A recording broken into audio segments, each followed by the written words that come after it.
All right, then why don't we get started? Hello and welcome everyone from wherever you are, whenever you are. We're thrilled to have you here today to join us in a dynamic session, part of Project Learning Tree Canada's Workforce Ready webinar series.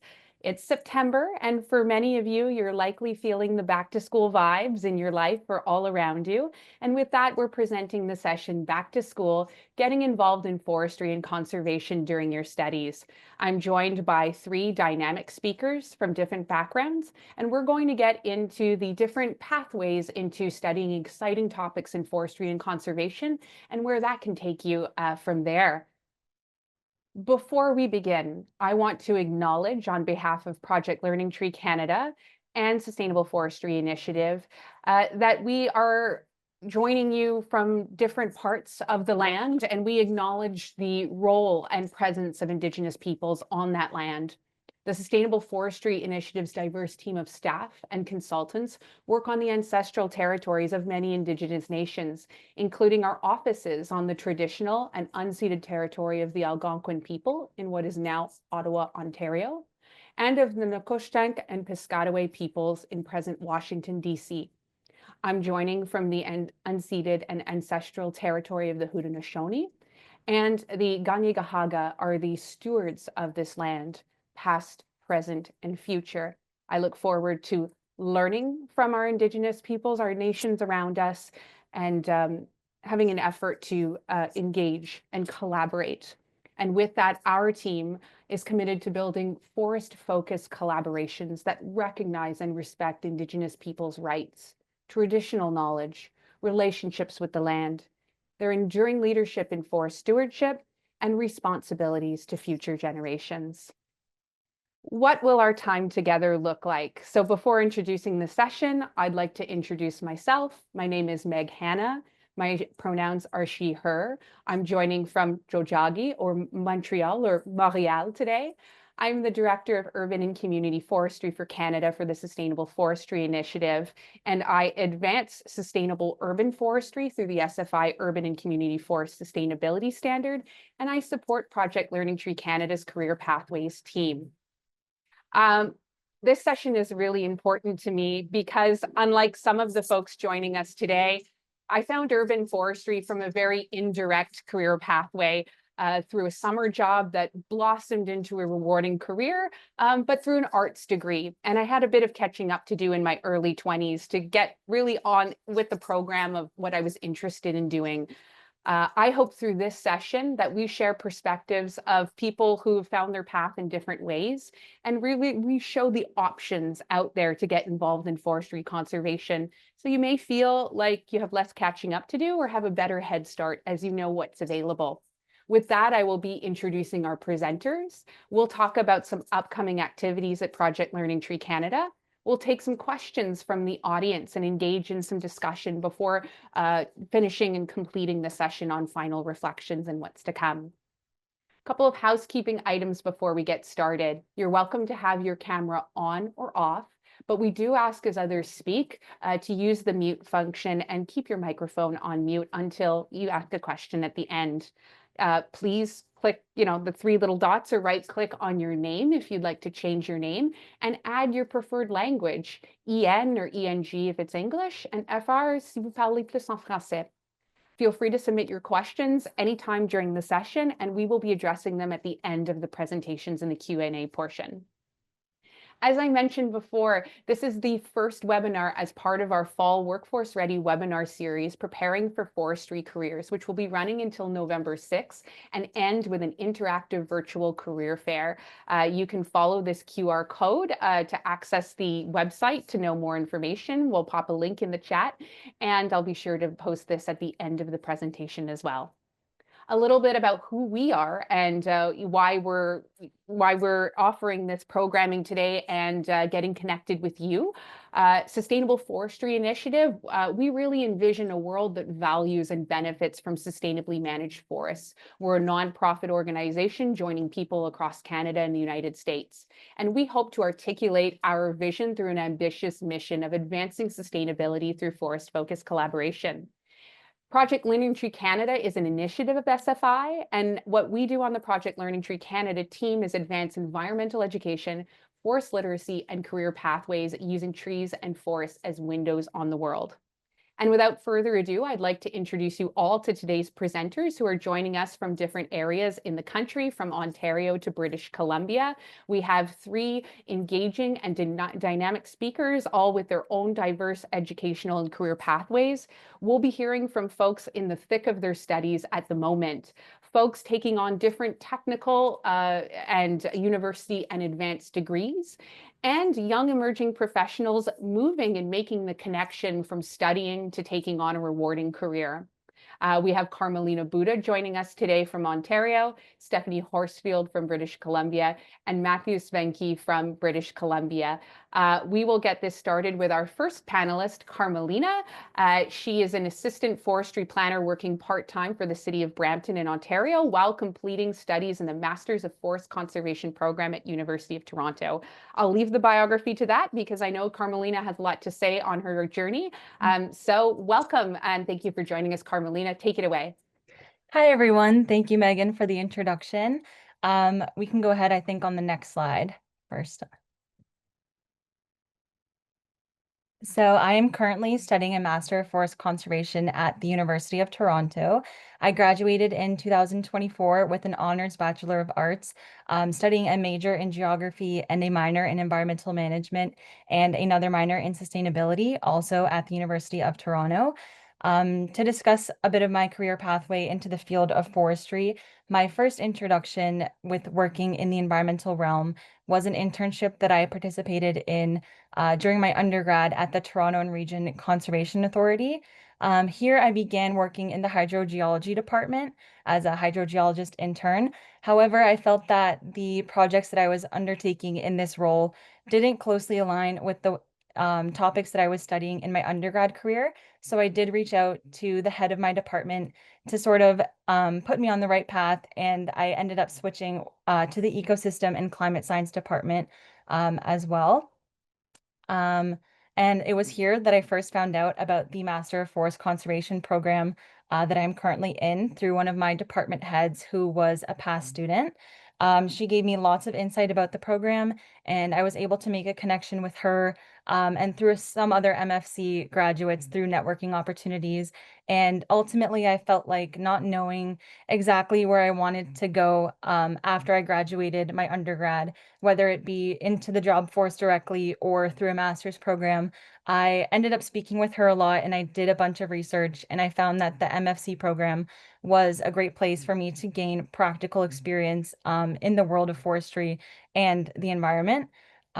Next slide, please.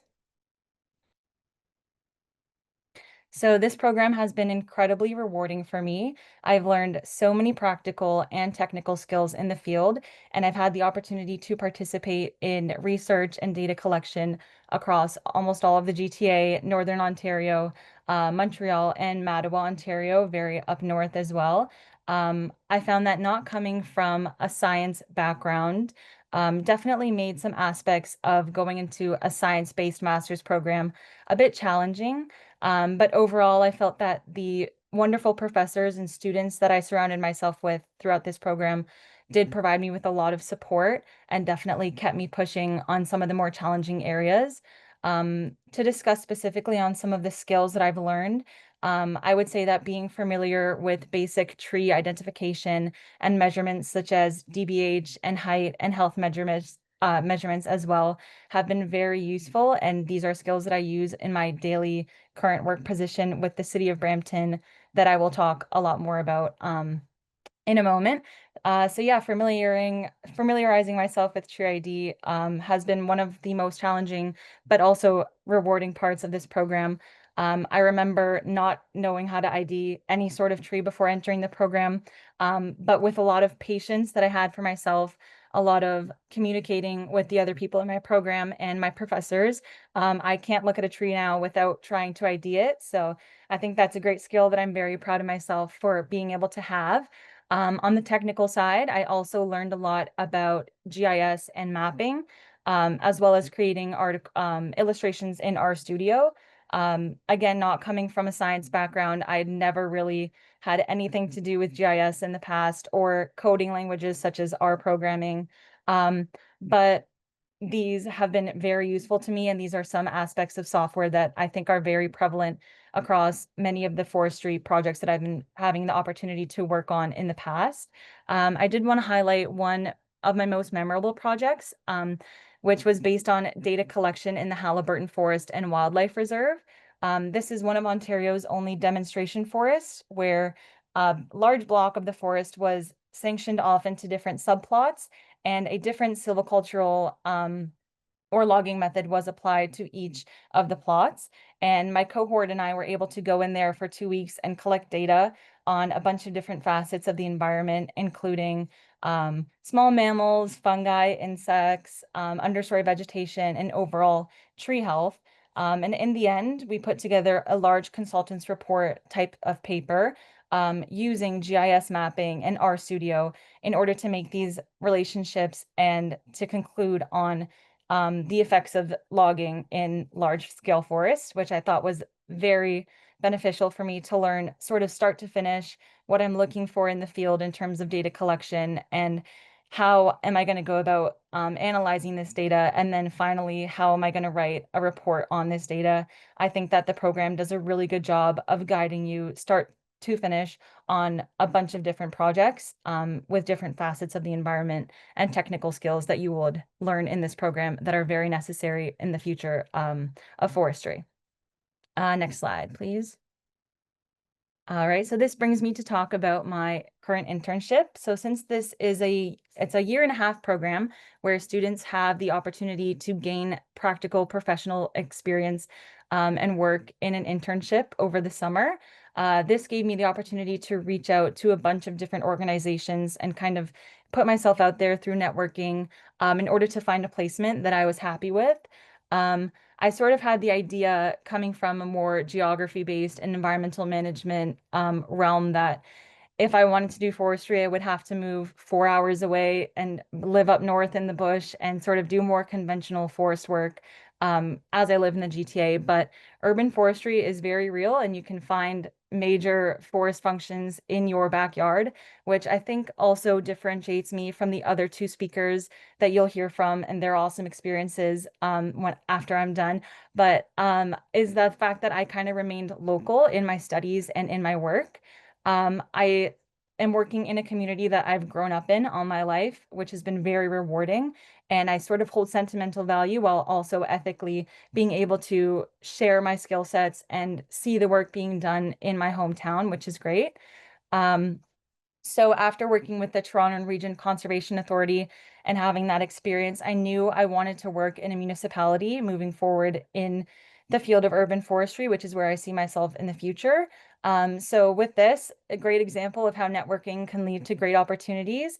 I just did a bunch of research on multiple different municipalities, and I ended up reaching out directly on LinkedIn to my supervisor, Adam Barkovitz, who is the supervisor of urban forestry at the city of Brampton. I reached out wanting to have a discussion with him about my studies and what I'm interested in. And then potentially I posed the question about getting a potential placement, which he was on board with. And that's where I landed my internship over the summer. And here I was able to gain a lot of professional experience in forestry as well for the first time, where a large chunk of my responsibilities have been working on street tree inventory. I was actually out today this morning doing some street tree inventory for them, which was very fun. Um, I also got to use my GIS skills and my RStudio skills by mapping some valley lands for the city, and not steering too far away from the literature review that I loved in my undergrad, as I'm helping Brampton create their first ever invasive species management strategy, which has been quite the journey so far. I thoroughly enjoyed the work that I was participating in over the course of the summer and the connections that I've made to a lot of the people along the way. And as my placement was coming to an end, I decided to reach out to my supervisor, Adam, and I asked if I would be able to stay on and continue tackling these projects that I had ongoing. And he thought it was a great idea. So that's where I am now, which is another great example about networking and getting yourself out there. And on the topic of mentors, I think it's very important to gravitate towards mentors that hold the same mindsets and interests as you do. For me, working in urban forestry is where I see myself in the future. So choosing a mentor who has the same route that I am will be very beneficial for me. And I'm also just joined the SFI's PL Project Learning Trees program, the Mentor and Mentee program, which is a great program from what I've heard so far. I'm excited to get that going. They basically pair you up with an excellent mentor, and you guys can take your journey from there. Um, And yeah, overall, I think that it's very beneficial to have patience with yourself if you're nervous about what you're doing next, whether that be entering the job force after undergrad or starting a new science-based master's program that you're not familiar with. I think it takes patience and a lot of confidence. One thing I did notice entering the job force was that imposter syndrome is very real, and it might take some time for you to warm up to the new project that's ahead of you if you're just starting a new job or whatnot or in the future. But I think overall, trusting yourself and being confident in what you know will help you a lot. And just keep learning wherever you are and build those connections and continue to network. Yeah, I think that's some great advice. I think that's all I have for now, but I'm happy to answer questions at the end. Thank you so much, Carmelina. Great, honest Awesome. advice and a courageous approach. That's actually how you and I both met, is Yes. from networking and you reaching out to share some of the work that you're doing and the Uh, connections to standards and nonprofit. And the world is small, right? The forestry and uh, conservation world is small. And we actually got to meet again in a Master's of Forest mhm. Conservation course. So thank you for sharing your perspectives, for showing Yep. how you're having an impact on your local community. What we'll do is if folks are thinking of questions for Carmelina, feel free to put them in the chat. Think about them and we'll come back to them at the end of the presentation. This gives you time to let that all sink in, all that Mhm. good advice. Thank you so Awesome. much, Carmelina. No problem. Thank you. All right, let's switch gears as we welcome Stephanie or Steph Horsfield to the discussion. Steph is from Ontario. She is now working in British Columbia. She possesses the Registered Professional Forester RPF designation in British Columbia, and she is a forest field engineer for capacity forest management and will share her reflections recently entering the job market and the connections that she's made between her studies and what she's doing now. Take it away, Steph, and welcome. All right, thanks. Hi, everyone. My name's Steph. I'm a registered professional forester. I'm working with capacity forest management here in BC on Vancouver Island. So I'm a forestry field engineer, and most of my work is on the coast, but we also do some projects in the interior. I can share more about my role in a bit, but first, I just want to tell you how I got here. So, yeah, thank you. So, growing up, I was always outdoors. I never really knew about green jobs. I grew up in a really small town called Emsdale, Ontario. It's just north of Muskoka. Um, After high school, I was encouraged to go to university, but the courses that I qualified for really didn't interest me. So I lasted a solid semester before I decided it wasn't the right path for me. I moved back home and then started working at Arrowhead Provincial Park, which is just south of where I grew up. And from then, that was my first job in the green sector. And I learned about other outdoor job opportunities. And so, around the same time that I was working there, some of my friends had gone into the fish and wildlife program at Fleming College. And they were outdoorsy and we shared a lot of common interests and they loved the program. And so they encouraged me to apply. So that fall, I enrolled in the fish and wildlife technician program. And it was the first time that I actually felt excited about learning and I enjoyed school. It was a fun, hands on, outdoor, practical program. And during my summers, while I was doing that course, I worked for the Ministry of Natural Resources and Forestry in Ontario as an assistant resource management technician. That role just exposed me to everything. It kind of had a little bit of different opportunities doing fisheries, forestry, wildlife, crown land, dams, and aggregates. So no 2 days were the same, and I really like a variety of tasks. So that helped me figure out my next step in education. So I completed the fish and wildlife diploma, and I really wanted to strengthen my job prospects. So I transferred into the second year of Fleming's forestry technician diploma. So once again, the course is there, very practical, field-based, and it really matched the way I like to learn. So after I finished that, I thought I would be done with school after those 2 diplomas, but one of my professors encouraged me to look into the transfer program. So they have it with a couple universities all around Canada, and you can complete your forestry degree in between 2 to 3 years. But when he first told me about it, I was like, no way, I'm done with school. Like, I'm going to start working. I wasn't keen. But then I sat down in a little seminar they had chatting about it. And I was like, oh, okay, so you can transfer credits and maybe going to school at a different place would be cool. And then it was also an opportunity to eventually become an RPF. So I transferred into the Bachelor of Science in Forestry at the University of New Brunswick. So I moved to a new province, which was a big change for me, but I also moved to a new province during the middle of COVID. So that was a really big challenge for me. And they had a lot of restrictions, but I was struggling with university, but I took advantage of their tutoring and their peer learning programs. And so I ended up completing my degree in 2 years. So during one of the summers that I was at school, I ended up going to BC for the first time, and I got forestry work experience. So I completed a log supply co-op with Interfor, and that gave me my first look at forestry in BC. So when I graduated, they offered me a position as a field engineer on the coast. My husband and I, never being to Vancouver Island, we decided to up and leave, and we moved out here. So we've been here now for over 3.5 years, and we're loving it. So starting forestry on the coast, though, it was really different from what I learned in Ontario and New Brunswick at school. And so you have to deal with coastal terrain, weather, and the forestry operations are really different and very unique. So I had to learn how to adapt very quickly. But education gave me a solid foundation. But I've found during working that most of my learning happens on the job and through hands-on experience. And I just ask a ton of questions to all the professionals that I work with. And everyone's really keen to answer and help out. So if that's been really helpful.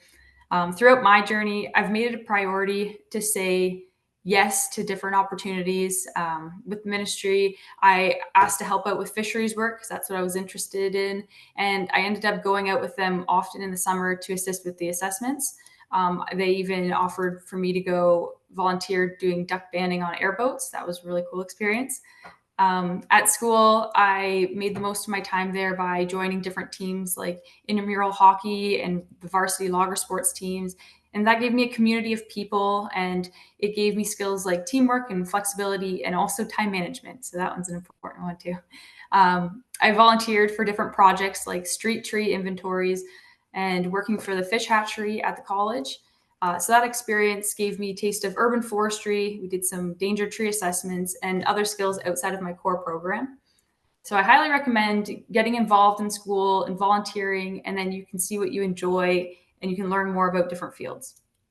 Can you just pop to the next slide, please? Alrighty, so now we can talk about what life is like as a forestry field engineer. Just pretty brief, but stewardship and sustainability, it's central to our work, and we need to care for the forest today to ensure it remains healthy for future generations. We have to balance environmental, social, and economic values in every decision. Working with First Nation communities is a really big part of my job. Capacity forest management, we work exclusively for First Nation clients across BC. Our goal is to increase First Nation participation and allow success for them in the forestry industry. So we will consult with them, engage with them on the work that we do, and invite their band members out with us. And we get to learn from their generations of knowledge about the land. And that knowledge isn't visible in maps and data. It comes from the people. So forestry is not just about trees. It's about people, the culture, and relationships. So I also obtained my registered professional forester designation last August. So in BC, it requires at least 2 years of work experience. You have to complete some modules, assignments, and you have to pass some exams. They've been changing it a bit since I got mine. So I think there's only 2 exams now. But lots of people are willing to help with the assignments, and you just ask questions. And so the designation gives me more responsibility, and it allows me to sign off on different professional documents. So I highly recommend that once you are done school, if you've taken a tech program or from an accredited university, to get started into your RPF or RFT process right after graduating, because you can start gaining your work experience right away, and you can learn while being immersed in the field work, and it's kind of like doing homework and just helps you look into it a bit more. So it's really helpful with that. So some skills in forestry, you need technical and your soft skills. So in the outdoor field, it's essential to have technical and soft skills since they go hand in hand. On the technical side, some important ones are navigation and mapping. It's essential whether you're using GPS, compass, or maps. You have to find your way and you have to understand the land that you're in, and it's really important. Field data collection is also an important skill. You need to be able to measure trees, identify species, and accurately record data from the field, because that helps us make better management decisions.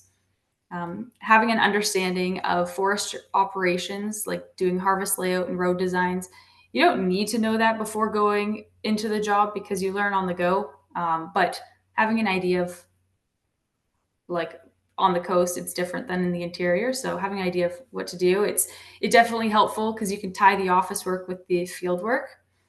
Aside from the technical skills, soft skills, including communication, it's just as important to clearly explain the work being done to the contractors, First Nations, and the public. Forestry is not a solo job. So I know a lot of us get into forestry because we just want to get away from people, but you're always part of a crew. So teamwork is a big aspect of the job, and you have to learn to work with people, and those people have different strengths and experiences, and you can grow from those people too. Another important skill is being adaptable. So no matter how good the plan is on paper, once you're in the field, things will change. You have to have plan A to plan Z. So the weather, terrain, wildlife, you just adjust on the go. And so opportunities for growth is mentorship has been one of the biggest factors in my growth. So last year, I was part of SFI and PLT's fall mentorship program. So the program was run by Nick Weeks and had webinars to help students and young professionals learn and grow. I was paired up with a lady that was in urban forestry. So I wasn't super keen on urban forestry until I kind of heard her story and her perspective, and it made me really interested and want to get to know that side a bit more. So I had one-on-one time with her, and she helped me realize what opportunities are available in the forestry sector. I had so many questions, and she answered all of them, and she helped me gain confidence. So after this program ended, I mentioned to my supervisor at work how much I enjoyed this mentorship program, and he ended up offering to be my mentor at work. So I work directly for him, and having someone that's experienced to guide me, and he helps me set goals and we can track my progress. It's been really valuable. He is a wealth of knowledge for coastal and interior forestry, and I'm really grateful for all of the help I've had from everybody up to this point. So I've always tried to keep an open mind to new opportunities, since even it's not the route you imagined. It'll have a way of teaching you your strengths and passions, and help you network along the way. And continuous learning is key. Forestry and sustainability are always evolving. New technologies, policy, and environmental changes. So stay curious and be open to learning. We'll go to the next slide, please. I just have some pictures on this next slide, and it's just some fieldwork photos. I've got some coastal old growth pics, and go on a lot of helicopter rides and see some cool mushrooms, and always have lunch with a stellar view. Can't beat it.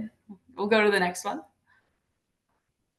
All right, and so to wrap up, so here are some tips. I've already kind of touched on some of them, but for students and anyone entering the green sector, I know I've spoken a lot about forestry, but that's just my route. But any green job, say yes to new experiences. Even if it's not exactly what you pictured, you will learn something valuable.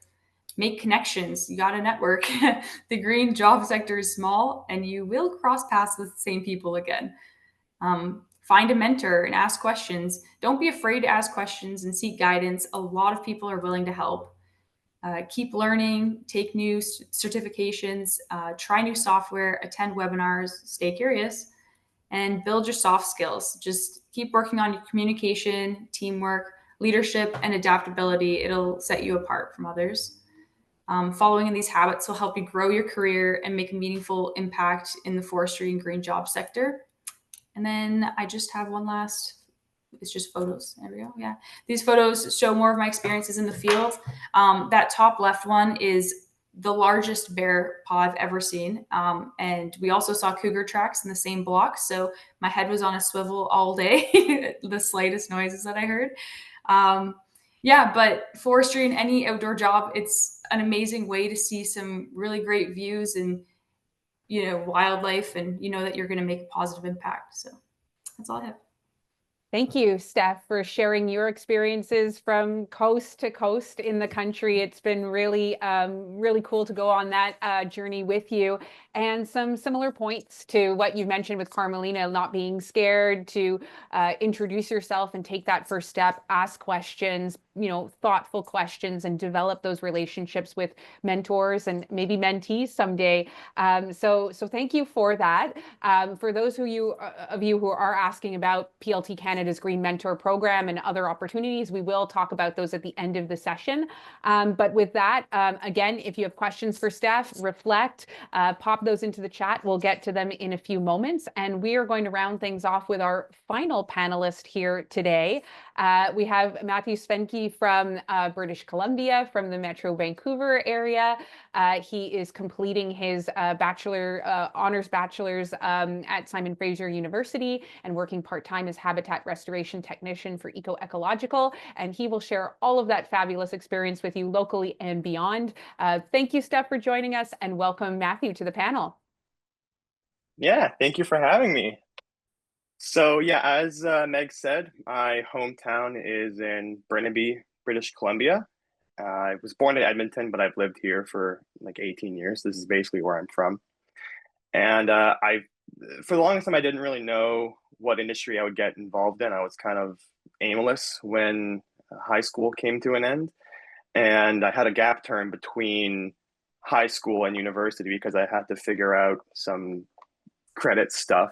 And in this gap, I found online a volunteer opportunity with a provincial organization called the Invasive Species Council of BC. And I kind of just had nothing else to do that day. So I thought, oh, I'll sign up for it and see what happens. And like a day later, they phone call me and they're like, we're so excited that you want to join us. Like, what are you interested in? And I was taken aback by that because I thought it was just kind of going to be a little side hustle thing. But they ended up having so many in-person events where we'd go out and do restoration projects and garbage cleanups and outreach and webinars and photography and all these things that really got me meeting people in the industry and learning about invasive species, which is a problem that I work in now, but at the time wasn't so familiar in. I just thought it was something interesting to learn about. And 6 years later, that's still what I do. So through volunteering with the Invasive Species Council, I did a bunch of projects on restoration, and that ended up leading to my first job in the green sector, which is still the job that I hold now part-time while I'm in school as a restoration technician. And so this job is essentially going to different parts of Metro Vancouver to remove invasive plants, restore the site with native species, and we'll do this anywhere from Bowen Island way on the west side of Metro Van to Abbotsford. So it's like a very wide range. So I get to go to all sorts of places I've never been to before and never even heard of. So it's a great way to explore the area and find all sorts of weird back roads and a lot of nice natural spaces that I'd never heard of before. So it's been a really good job to have while in school, and I earned it through these connections and just volunteering for something that I didn't really give much of a thought to. So I'll touch more on volunteering later, but that really showed to me the value of getting out there. So with that volunteering, I was kind of shown the way to my education and decided to go into resource and environmental management at Simon Fraser University. And this is a very broad program. It's essentially forestry, mining, fisheries, sustainable transportation, economics, policy, all in one. And it's a very hefty degree, but it's very enjoyable. I have 1 year left and it'll be my 6th year. So it's taking a while, but I'm here for a good time. And with this program, it's a very arts-based program. So I also wanted to get some of the more hard sciences in there. So I did physical geography and geographic information science, or GIS as well, which is a very employable skill to have. More companies these days, everyone's looking for GIS skills to show how to use these maps and make maps, read maps, collect data for making maps. So that's been a very important credential for me to get. So I'm happy I've been doing that. And then other volunteer initiatives I've done that I found through the Invasive Species Council of BC was the Canadian Conservation Corps. And this is a federally funded program by the Canada Service Corps that basically it's fully funded, so you shouldn't have to pay anything, and you get to go have a placement for a few months where you work in conservation and basically learn all these new skills. And you don't get paid, but everything's paid for, so it's really nice, and I had a really good time doing that. And then through the experience there, I got a job with the BC Wildlife Federation as a summer camp leader. And I don't really usually work with kids or anything like that. And this job was fully working with children. And I wasn't so sure going into it. And it ended up being a really fun job and really rewarding. And you get to teach children about bats and how to go kayaking and archery and first aid and tent building, and really pass on things you're passionate about. And by teaching, you learn a lot too. So I found I really gained a lot from that experience. And then a couple summers ago, through my just classes at SFU, apparently I seemed really engaged in a class, and I didn't really realize that. I just asked a few questions, and it was enough to show my professor that I'm a real keener. And so he asked me a few months later, "Do you want to go into the bush with us for 2 months to dig holes and look at rocks and dirt?" I thought, sure, I have nothing else going on. So I relocated to the interior of BC, and we just camped for 2 months to collect data on how the last ice sheet 12,000 years ago influenced the formation of BC's topology and topography. And I never anticipated doing that. I don't have any glacial geology experience, but just showing that I was interested in the material at a surface level was enough. So I'll get back to that later as well, but asking questions and being engaged is also really important. And then my last experience that I'm still doing right now, I work in SFU's Fire and Ecosystems Research Lab, where we study how fires are changing over time, mostly in peatlands. So I've had a job for the past while where we would take these little cores of moss from bogs and just burn it and see how it burns. And so, that's always fun. Next slide. Yeah, so I sort of covered this a little bit already, but just to go over a bit more about the resource management program, the topics that you cover, this is just a SparkNotes version of it, but it's the policy, the economics, the ecology, and sustainable development. So it's covering natural sciences, but from more of a human lens. So they cover the basics of how hydrology works, how ecology works, how fires work. And then once you have that basic understanding, it's okay, how do we make these problems better? Because humans have a role to play in all of these challenges. So what are the people doing? How can we contribute solutions to that? And with that, you get a lot of skills in reading and writing. It's a lot of reading and writing, but you do get some Excel and R experience, which is very useful when you're managing with statistics and modeling. R is a open source programming language that anyone can download, and you basically get to make a bunch of funky graphs with a bunch of funky numbers and coding. It's not my favorite thing to do in the world, but it's important and it's good to learn. And so yeah, with this class, you do a lot of writing, policy briefs, learn how to do proper communication. So it's been really helpful for that.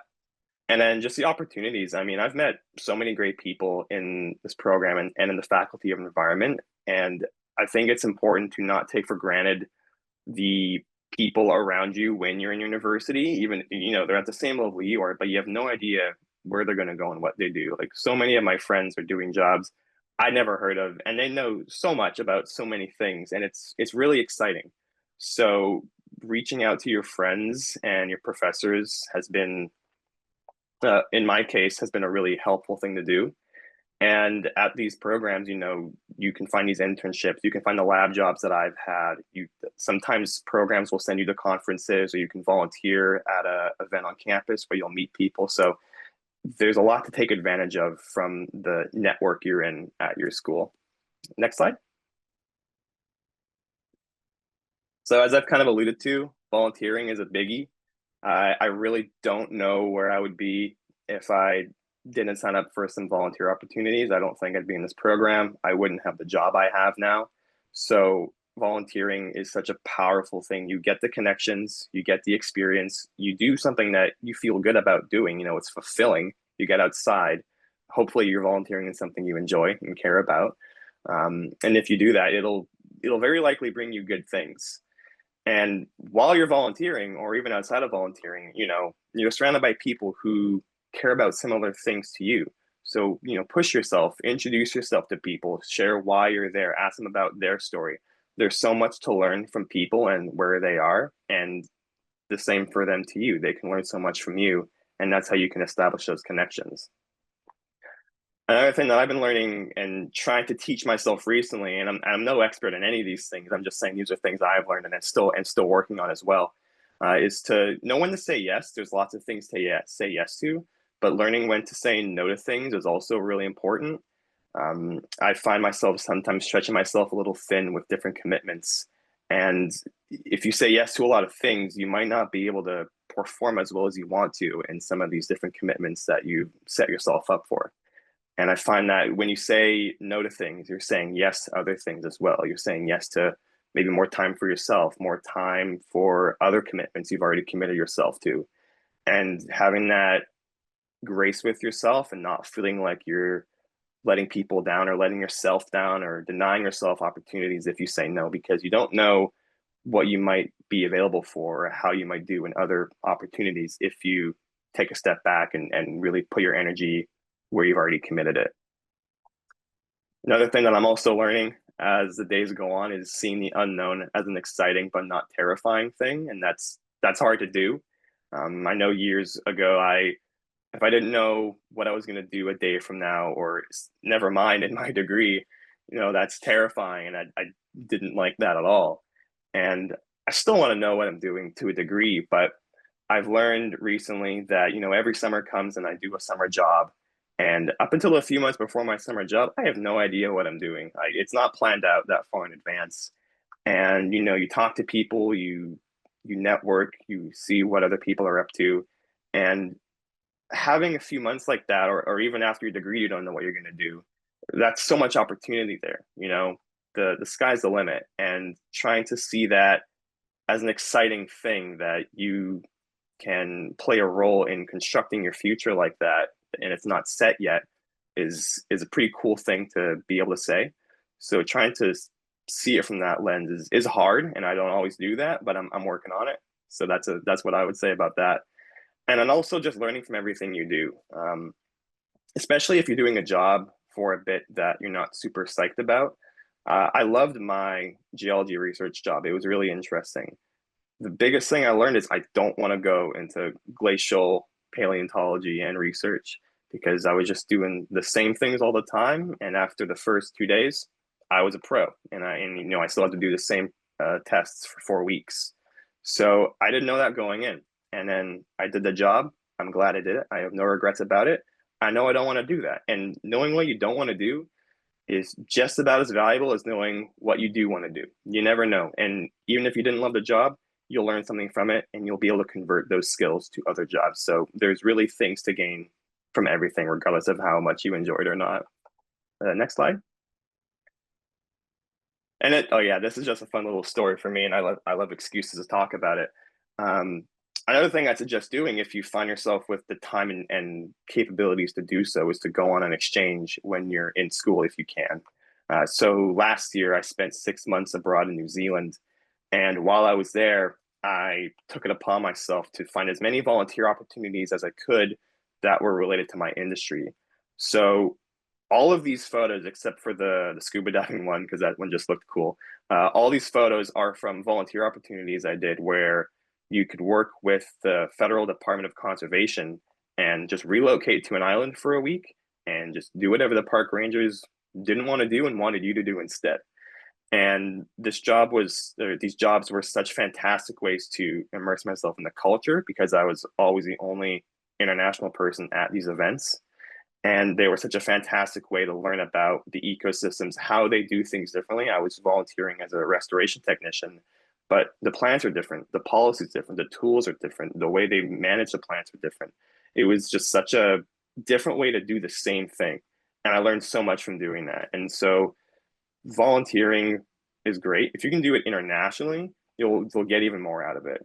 And I just think the pictures are fun. Those are little blue penguins. They're the smallest penguin species in the world. And we were checking little nesting boxes that were installed on this one remote island to see if they were using it. And clearly they were. So that was really good to see.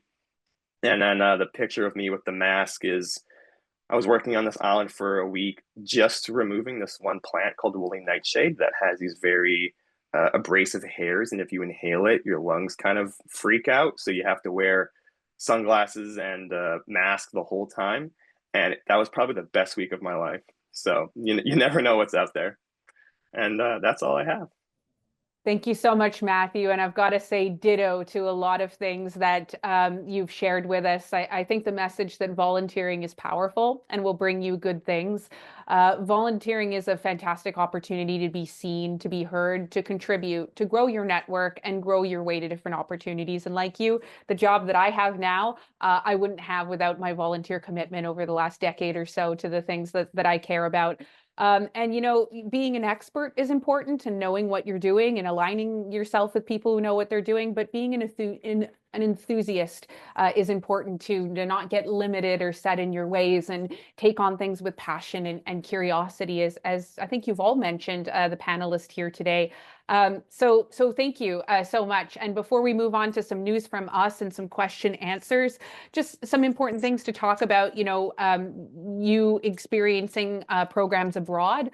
For folks in Canada, Canadian citizens and permanent residents, there are excellent working holiday opportunities, working holiday visas, but explore before you turn 35. You know, I learned about them after 35 and couldn't take advantage, but those things are out there. And for new Canadians joining us, I did see some activity in the chat about getting your bearings and navigating things like equivalencies and finding work. Depending where you are, places like the city of Montreal do have a mentorship program. It's called a Programme de Parrainage. Some communities and businesses have opportunities to engage with new Canadians and providing a footing and leveraging the experience that they bring from other parts of the world. So you may want to explore what different cities are doing, mentorship and Programme de Parrainage, or looking at collaboration centers with immigrants, or les centres d'entraide pour des nouveaux arrivés are some type of community-based organizations, depending on where you are, of course. So just a couple of leads there. And, you know, bridging this back to what we offer at Project Learning Tree Canada, I will acknowledge that we work a lot with youth, a lot of folks under 30 for some of our flagship programs. Our three, you know, most active programs being Green Jobs, Green Mentor, and Youth Delegate. We'll pop a couple of links in the chat because I did see some activity in the chat as well about how these programs work. Just very quickly, we have a wage matching program. We have a website where job seekers can register, and on that online platform, they can connect with employers in their area that are looking to hire part-time employees for meaningful experiences in forestry and conservation. That program tends to ramp up in the spring through the summer. So it is open now, but it is winding down a little bit, but it's worth checking out and staying active, as there could be some opportunities through Green Jobs. Since 2018, we have placed over 1,800 young folks in Green Jobs, over 50% identifying as women and 15% identifying as Indigenous folks, representing over 100 communities in Canada. And we work with over 440 employers. The Green Mentor program, I'll say a couple of things in the next slide, and our Youth Delegates program as well, providing fabulous experiences to youth. Our Green Mentorship program is actually getting underway now. I believe our cohort is full. Correct me if I'm wrong, Nick, who's on the call. But this is a program that we recruit actively for in the summer every year. And we kick that off in the fall semester from September to December of every year. It is recurring every year. It is free. It is virtual. It is binational. Mentors and mentees can link up either within Canada or between Canada and the United States. Some great opportunities. Yes, so our mentorship program is full this year, but next summer we will be recruiting for our next session. And since 2018, we have connected over 650 people, mentors and mentees together in different cohorts. Some of the skills gained from these experiences, as Steph mentioned, new experiences, new points of view, discovering a new sector, but confidence and career planning. So thank you, Nick, for sharing those details in the chat. Lastly, youth delegates, we tend to open up applications around the winter, around Christmas time. The Youth Delegates program is a scholarship program that allows youth to take part in our annual conference, our SFI annual conference. It's application based, so the most interested and interesting candidates have the opportunity to attend our conference, to take part in career boot camp, networking, and career development workshop, and then have an experience at our annual conference. It's generally a very awesome time, and that's actually how I was able to meet Steph and Matthew on the panel today. So these opportunities do bridge into other experiences and opportunities, and it's all about staying open. So thank you for those comments in the chat, and do explore those websites to explore further. And as I said, just putting this on the chat again, this isn't on the screen again. This isn't our last webinar. This is the first of many that we'll be offering on careers in forestry. We'll have a green jobs panel with folks active in the sector right now. October 30th, there will be a panel specifically on urban forestry for folks who are interested in working in urban areas in Ontario. And we will, close out with a fabulous online virtual career fair on November 6th. So you can check out that link to learn more. And hopefully for folks who are in my neck of the woods in Montreal, as part of our youth delegate programming and regular conference programming, we will be in Montreal at SFI and PLT Canada on May 5th to 7th in 2026. I hope that's given you all some time to think about some questions. We have about 10 minutes or so. If there's anything that you would like to ask our panelists, our team, we are standing by to learn more about you and hopefully work together as we align our experiences and our objectives, and really doing more together. While we gather our thoughts in the chat and while I get a better sense of what's going on, I'm going to kick it off to all of our three panelists who are free to respond how they like.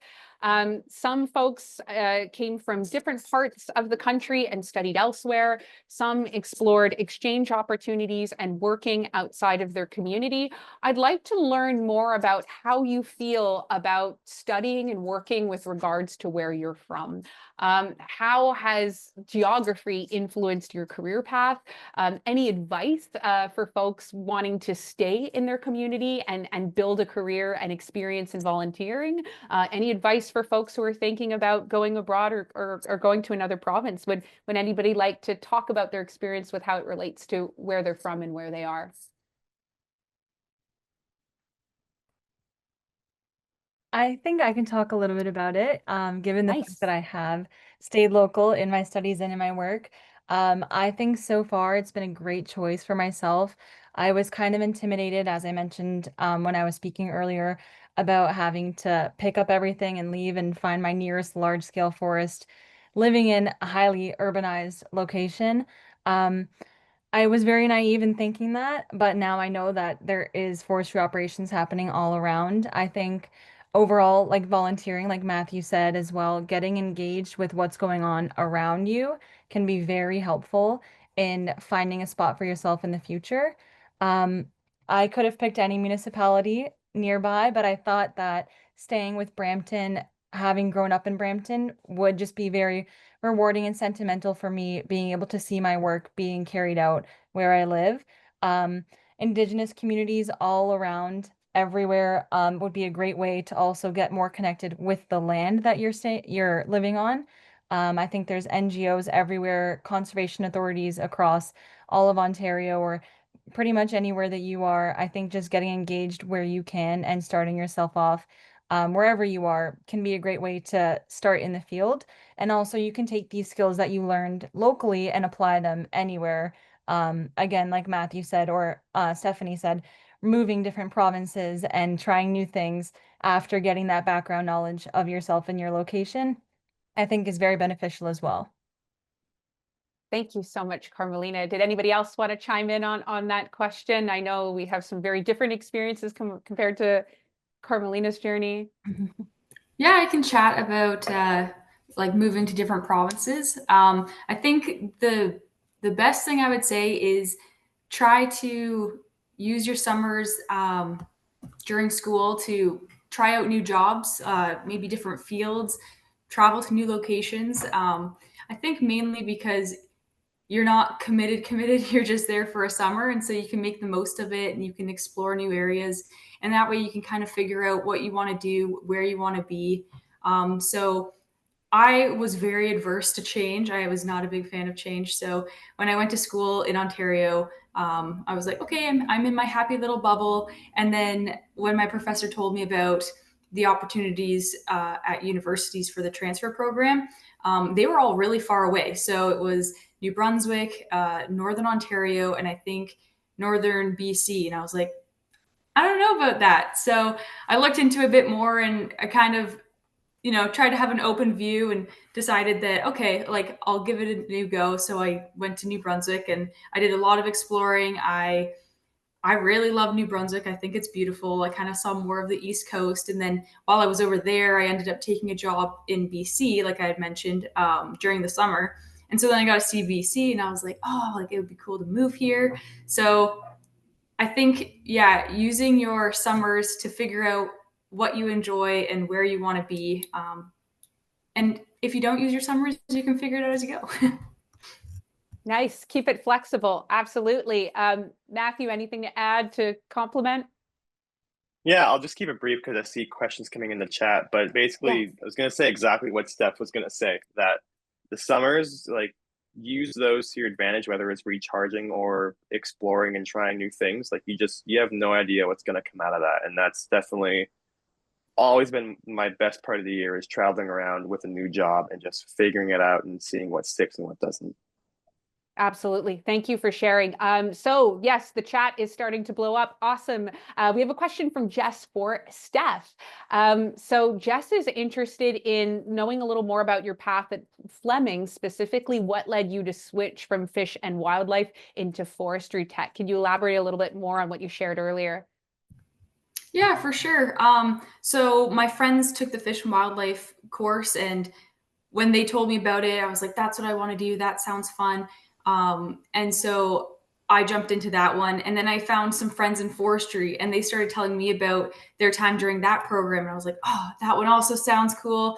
So I actually at the time definitely wanted to still do fish and wildlife, but I kind of wanted to get an extra diploma, like just kind of as a backup or to help my resume look better when I was applying to jobs and could be more versatile. So it's not that I could totally do fish and wildlife. I would love that. But I ended up like veering more towards forestry. And now that I've kind of gone in that route and have my RPF, not, I don't, yeah, I don't know. I really loved fish and wildlife, but I didn't end up taking the biology route, which is also an option. It's a transfer program that you can take. They have a 3-year program for the fish and wildlife technician. I just wanted to open myself up to be able to be available for like a lot of jobs, and fish and wildlife, it tends to be a lot more contract based, and you have to move a lot more for it. Forestry is kind of similar. You also have to move for it, unless you're Carmelina and you work at home and do some urban forestry, which is pretty neat. But not for my life. But yeah. Thank you for sharing. We are just close to the top of the hour, so I don't think we have time for further questions. If our panelists are comfortable with sharing their coordinates, maybe there's ways to connect and ask further questions. I see some specific questions about, Steph's career path, working for Ministry of Natural Resources. And I also want to acknowledge that we do have an employer who's on the call and has shared information about internships.